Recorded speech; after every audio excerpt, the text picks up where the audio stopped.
Halo Itera Friends, balik lagi ke Lentera, lebih kenal dekat dengan Itera. Balik lagi sama aku, Eza Tarek Dulusari, mahasiswa program studi Teknik Kimia Angkatan 2019.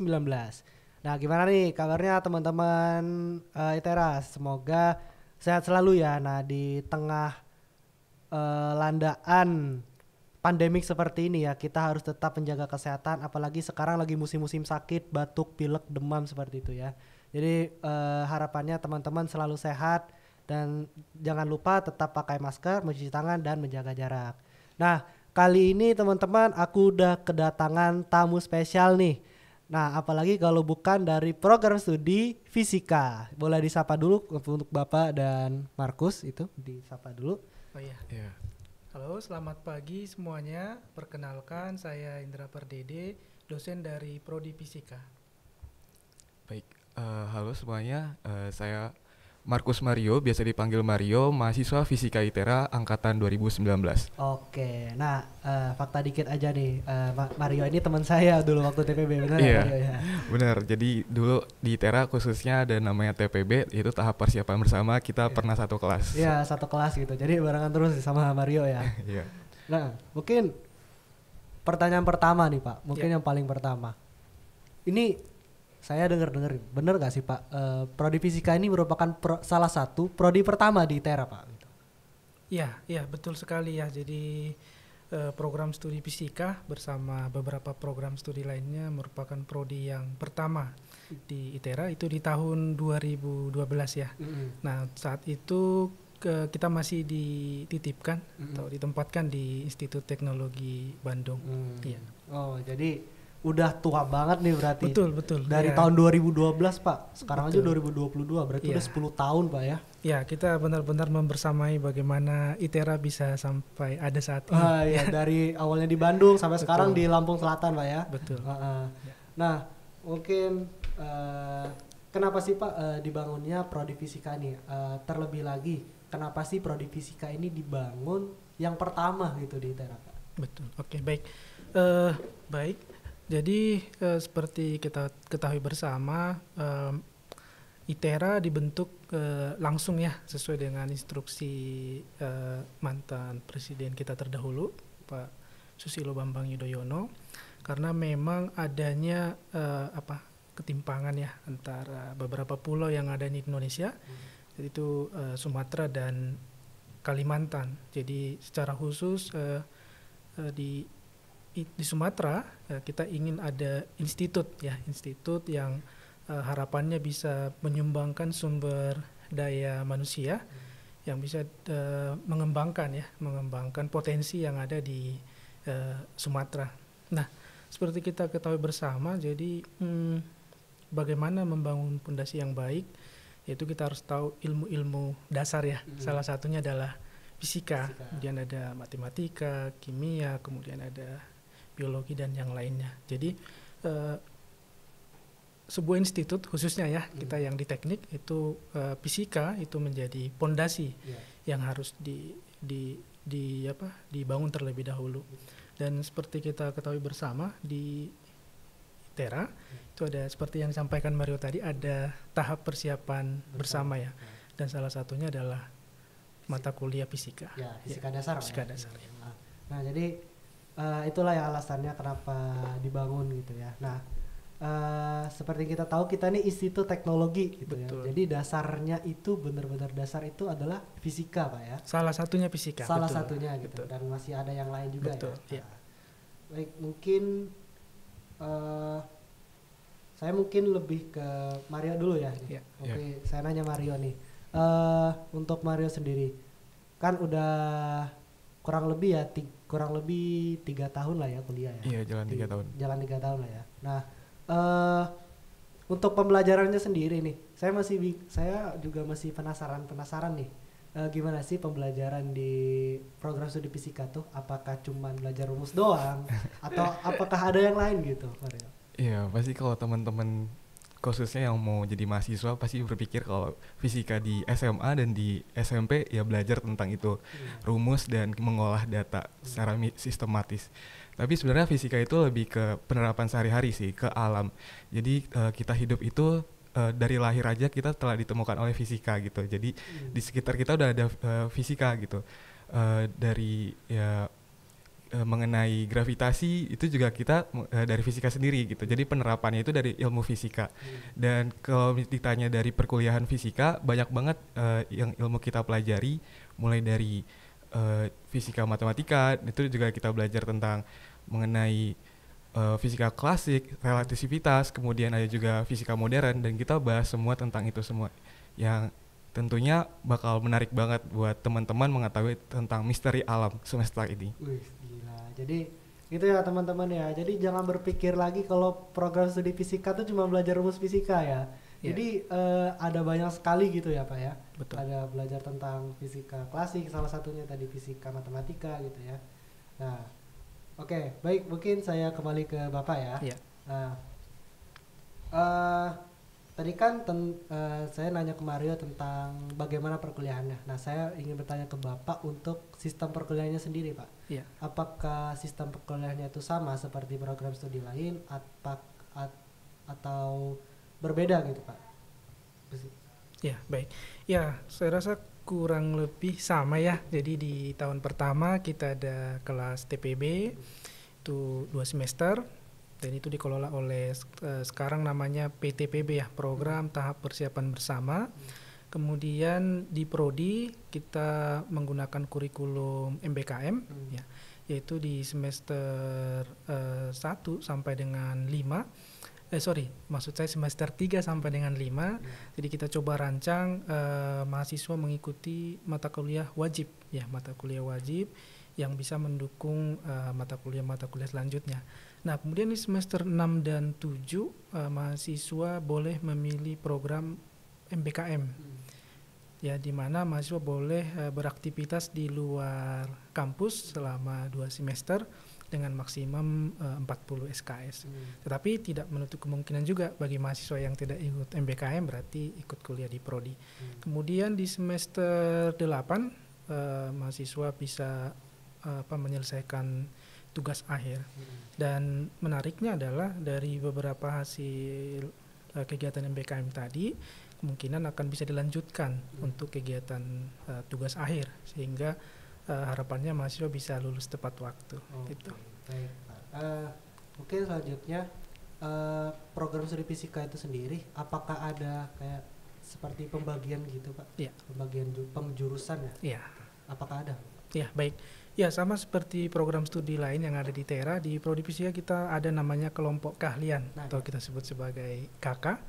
Nah, di Prodi kita ada dua kelompok keahlian. Yang pertama adalah fisika teori dan fisika bumi. Yang kedua adalah fisika material dan fisika instrumentasi. Ya. Tetapi pada pelaksanaannya sebenarnya kita bagi menjadi 4. Karena tadi fisika teori, fisika bumi, fisika material, dan fisika instrumentasi. Mungkin saya jelaskan secara singkat ya. Iya, boleh Pak, ya. boleh. Nah, untuk fisika teori memang kita lebih fokus ke pendalaman fisika. Kemudian kita membuat model matematika, kemudian kita mencoba menjelaskan berbagai fenomena ya, mulai dari struktur alam semesta ini sampai dengan yang paling kecil yaitu struktur dari atom gitu ya. Nah, kemudian untuk fisika bumi, nah ini menarik, fisika bumi ini kita mencoba mengetahui bagaimana karakteristik ya, mulai dari apa yang ada di dalam bumi ini, yaitu dengan cara kita memberikan rangsangan atau gangguan, kemudian kita akan mendapatkan respon. Jadi kita mencoba mengeksplor bagaimana bumi kita ini menggunakan prinsip-prinsip fisika. Nah, sebenarnya agak kompleks sebenarnya, tetapi terima kasih fisika bisa mencoba membuat model ya. Jadi kalau di instrumen mungkin kita hanya lebih ke pengolahan datanya. Kalau di fisika kita coba merumuskan sebenarnya bagaimana interaksi, misalnya kita beri gangguan melalui frekuensi misalnya, kemudian kita akan mendapatkan respon itu. Sehingga dengan kita tahu mekanisme, kemudian bagaimana prosedur tadi, biasanya kita di fisika itu lebih pengembangan ya, bagaimana menemukan suatu ide. Dan biasanya ide kita ini harusnya lebih efektif, lebih akurat seperti itu. Kemudian fisika yang ketiga adalah kelompok keahlian fisika material. Seperti visi misi dari prodi kita, memang kita lebih ke pengembangan material dan energi yang ada di, khususnya yang ada di Sumatera dan secara umum yang ada di Indonesia. Jadi kita coba mengeksplor material-material yang ada di Sumatera, kemudian kita fungsionalisasi maksudnya yang biasa sudah digunakan untuk aplikasi tertentu dengan pemahaman fisika, kita coba tingkatkan fungsionalitas dari material ini gitu ya. Kemudian kita pelajari sifat fisikanya, apakah itu sifat mekaniknya, sifat optiknya, kemudian sifat listriknya, sifat termalnya, sehingga harapannya yang kita desain ini unggul. Jadi keywordnya selalu ide, bagaimana membuat material ini unggul, ya selalu unggul. Contohnya misalnya di prodi kita ada satu dosen yang mencoba membuat masker, ya masker dengan memanfaatkan material alam, tapi maskernya ini dibuat dalam bentuk skala nano. Harapannya sih harusnya lebih unggul, ya lebih unggul dalam arti bisa, kalau masker berarti berfungsi untuk itu ya, menyaring udara, jadi dia lebih unggul. Kemudian yang terakhir untuk fisika instrumentasi ini juga masih mendukung untuk fisika material. Jadi kita coba membangun akuisisi data menggunakan instrumen. Kemudian kita mengolah data tadi secara komputerisasi tentunya, jadi tidak lagi manual. Dan seperti yang kita ketahui bersama, ketika kita berinteraksi dengan data yang cukup besar, bahwa kita butuh tools yang saat ini sedang hits ya, misalnya machine learning, ataupun juga misalnya artificial intelligence. Jadi di fisika sendiri, ketika kita sudah mengerjakan TA, jadi apa yang dasar-dasar yang sudah kita pelajari tadi semester 1 sampai dengan 7, nah di semester 8 kita akan bagi sesuai dengan kelompok keahlian tadi gitu. Dan untuk tugas akhir sendiri biasanya kita bekerja sama dengan prodi-prodi lain dan juga dengan institusi lain, misalkan institusi terdekat seperti LIPI. Kemudian untuk yang instrumen ada beberapa institut industri untuk akuisisi data. Kemudian untuk yang di fisika bumi misalnya kita ke PPMBG dan seterusnya. Gitu. Jadi ya teman-temannya, jadi nggak perlu bingung lagi nih kalau di fisika itu ada apa aja. Tadi udah disebutin ya, ada 4 kelompok keahlian. Betul.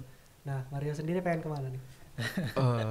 Kebetulan saya sendiri semester 6 dan sudah dimulai terarahkan, dan saya kebetulan mengambil konsentrasi teori kebumian. Kebumian. Susah nggak? Bisa dibilang sangat menarik sih. Jadi kita belajar bumi dengan konsep fisika. Itu sangat seru. Apalagi kayak buat anak muda yang punya jiwa eksplorisasi itu bagus banget buat kita menjadi detektif muda gitu. Betul. Detektif muda ya sebutannya. Nah, saya nanya lagi Mario. Ini mumpung lagi ada bapaknya ya di samping. Dosennya garang-garang nggak? Enggak kok, seru-seru. Seru-seru. Ya, sangat baik-baik dan lulusan-lulusan yang terbaik juga dari kampus-kampus besar, dan itu sangat menjanjikan buat teman-teman. Jangan ragu untuk milih prodi fisika karena emang sebaik itu dosen-dosennya. Jadi kayak ya udah sangat baik dan bagus. Ya, jadi tuh teman-teman udah dikasih tahu ya. Jadi untuk dosennya sendiri itu asik-asik nih kata Bang Mario ini ya. Nah, kata dia juga jadi jangan ragu untuk masuk prodi fisika karena belajarnya juga di dalamnya itu juga asik gitu. Dan dari kelompok kalian juga kalian juga bisa milih gitu. Jadi nggak terfokus dalam satu hal. Jadi kalian bisa memilih sesuai dengan apa yang kalian mau. Betul sekali. Betul Pak ya? Ya. Nah, lalu Pak, saya ingin tanya lagi untuk prospek lulusannya sendiri Pak. Betul. Untuk prodi fisika ini kan prodi tua ya, berarti sudah ada lulusan gitu. Betul. Nah, untuk lulusannya sendiri, prospek lulusannya kemana Pak? Ya, baik. Memang bicara soal lulusan ini ya, ini perlu kita sampaikan ya. Karena memang selama ini pemikirannya kalau lulusan fisika kalau tidak jadi guru, paling jadi dosen gitu ya. Ya, jadi memang sesuai dengan kelompok keahlian yang tadi, jadi kita coba membekali mahasiswa kita kira-kira apa-apa saja yang saat ini memang dibutuhkan misalnya di perusahaan ataupun nanti kalau ya ikut di lembaga penelitian. Jadi untuk yang pertama memang mahasiswa kita arahkan ke lembaga-lembaga penelitian yang ada di Indonesia yang menjadi pioner ya. Pioner artinya bagaimana menemukan ide-ide ya kedepannya untuk penelitian jangka panjang. Jadi misalnya seperti di LIPI, kemudian ada BPPT, kemudian ada PPMBG, BMKG dan seterusnya. Terus sekarang dilebur ya namanya jadi BRIN ya. Itu yang pertama. Yang kedua tentunya akademisi ya, atau jadi dosen ya. Jadi seperti kata Mario tadi ya, dengan kita paham konsep fisika tadi, kita biasanya semakin tertarik ingin mendalami, jadi kita biasanya studi lanjut gitu ya, S2 kemudian S3 kemudian bisa menjadi dosen, artinya melanjutkan meneliti tapi di kampus gitu. Yang ketiga tentunya kita bisa juga menjadi analisis di berbagai startup, karena misalkan tadi yang bagian fisika teori atau fisika instrumen tadi ya, kita bekali juga bagaimana menggunakan tools ya seperti machine learning, artificial intelligence. Jadi harusnya kemampuan untuk analisis data itu bagi orang fisika sangat kuat sebenarnya. Jadi bisa bekerja seperti di startup Gojek, Oppo dan seterusnya. Kemudian bisa juga kita bekerja di lembaga akuisisi data, ataupun ada beberapa perusahaan yang bergerak di alat-alat instrumen, yaitu ya mahasiswa kita sangat cocok di sana karena misalnya untuk proses kalibrasi yaitu benar-benar kita ajari di kampus, sehingga harusnya siap untuk terjun ke sana. Dan masih banyak lagi sebenarnya. Nah, untuk alumni kita, jadi sampai saat ini yang terdata kita itu sudah punya lulusan lebih dari 100 orang. Lebih dari 100 orang. Memang kita coba lakukan semacam mendata gitu ya, pendataan itu. Mahasiswa kita sudah banyak yang bekerja, ada yang PNS ya, ada yang sudah jadi PNS kemarin, ada di BKN, kemudian ada di lembaga itu tadi kalibrasi, kemudian ada yang sudah bekerja di beberapa perusahaan, kemudian mahasiswa kita banyak juga yang studi lanjut ya, yang studi lanjut. Jadi melanjutkan S2 gitu. Karena memang biasanya kalau kita benar-benar menikmati belajar, tertantang biasanya ya, jadi tanggung ya, jadi lanjut studi S2.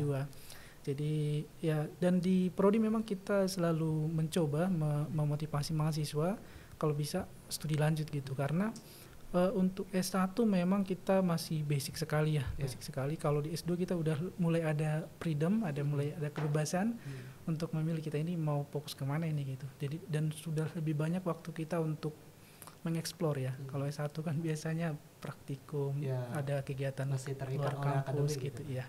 Gitu. Jadi seperti itu. Ya, jadi ini teman-teman ya, jadi jangan takut lagi untuk masuk prodi fisika, karena prospek kerja dan prospek lulusannya itu sangat luas sekali ya. Betul. Jadi nggak cuma jadi dosen tadi ya, seperti kata Bapak ya. Jadi seperti di lembaga penelitian, lembaga akuisisi data dan lain sebagainya. Bahkan ada yang jadi PNS gitu ya, Pak. Betul. Nah, mungkin untuk Mario nih, apa sih pesan yang pengen kamu sampaikan ke calon mahasiswa program studi fisika yang akan masuk di tahun ini untuk Mario? Oke, buat teman-teman calon mahasiswa, khususnya ada teman-teman dari SMA, kelas 3 SMA, jangan pernah ragu untuk memulai sesuatu, karena segala sesuatu bakal menghasilkan hasil yang sepadan dengan apa usaha kita. Dan jika memang ada keinginan untuk melanjutkan, jangan pernah ragu. Jika ada masalah, ITERA sangat mendukung bagi seluruh akademis, khususnya di Pulau Sumatera dan Indonesia. Dan tentunya di fisika kita sangat yakin kalau lulusan-lulusan muda di Sumatera bakal menjadi generasi emas di Indonesia khususnya. Dan mungkin ada satu kutipan kata, the only way to do what you great work is just only what you love. Jadi apa yang kamu lakukan itu lakukan yang sesuai dengan hati kamu. Jadi jangan pernah segala sesuatu dilakukan dengan terpaksa, karena segala sesuatu yang terpaksa akan berbuah hasil yang negatif. Ya. Teman saya ini keren juga, filosofi sekali ya. Nah, mungkin untuk Bapak sendiri nih, ada pesan nggak untuk calon mahasiswa program studi fisika yang akan masuk tahun ini, Pak? Iya, baik. Ya betul. Jadi Untuk adik-adik yang saat ini sedang mencoba menemukan pilihannya, saya rasa seluruh program studi yang ITERA sangat potensial ya. Tetapi memang seperti yang disampaikan oleh Mario tadi, ayo coba lihat kira-kira saya ini minatnya di bidang apa. Nah, bagi adik-adik yang merasa memang ingin lebih mendalami tadi ya, bagaimana kita sebenarnya menggunakan ya, mengaplikasikan prinsip-prinsip fisika untuk konsep yang lebih real. Ya, tentunya tadi yang paling utama adalah menemukan ide-ide yang baru ya untuk jangka panjang. Ayo kita bergabung di fisika. Kita akan coba bekerja sama dan berkarya ya. Tentunya di program studi fisika ya, dosen-dosen sangat siap untuk itu karena seperti saat ini dosen kita ada 17 orang. Itu 5 orang sudah doktor, artinya sudah punya topik-topik yang memang siap untuk dikembangkan, dan 12 lagi saat ini sedang studi lanjut baik yang di Indonesia ataupun dari luar, dan kita mencoba membagi beberapa bidang sehingga nanti kita bisa bekerja sama dengan komprehensif. Artinya 2-3 tahun ke depan ya seluruh dosen di prodi kita sudah bergelar doktor. Jadi artinya kita punya potensi ya bagaimana membangun suatu sistem yang baik, menciptakan karya khususnya baik itu yang ya untuk ITERA yang pertama ya untuk ITERA, kemudian seperti slogan ya ITERA for Sumatera, jadi secara tidak langsung itu sudah untuk Sumatera juga. Jadi jangan ragu, jangan berpikir wah nanti ketemu bidang miring lagi, ketemu katrol lagi. Tidak, kita akan mencoba mengeksplor mulai dari yang skala kecil sampai dengan bagaimana fenomena yang ada di alam semesta ini. Baik, ya mungkin itu ya pesan yang disampaikan oleh Bapak dan Mario tadi ya. Jangan sampai dilupain ya teman-teman ya. Nah, jadi sekian untuk episode Lentera kali ini. Dan kalau teman-teman nih masih kurang dengerin podcast ini dan masih kurang informasinya, nah teman-teman bisa langsung saja menghubungi program studi fisika di sosial media. Ada sosial medianya Pak? Betul. Ya. Boleh disebutkan sosial medianya? Ya, untuk Instagram kita ada fisika@itera, kemudian untuk website kita ada fisika.itera.ac.id. Ya. Untuk himpunan mahasiswa fisika apa ada Instagramnya? Iya, ada untuk official Instagram kita himpunan mahasiswa, tinggal klik aja di Instagram yaitu Himavi ITERA. Oke. Nah, nanti dicantumkan ya di video. Nanti kalian bisa langsung aja tuh hubungin, chat DM ditanya langsung sampai ke akarnya ya. Jangan sampai kalian ragu dan bingung mau masuk ini, jadi nggak perlu ragu lagi gitu. Jadi oke, cukup sampai sini saja untuk episode Lentera kali ini. Sampai jumpa di episode Lentera berikutnya. Sampai jumpa.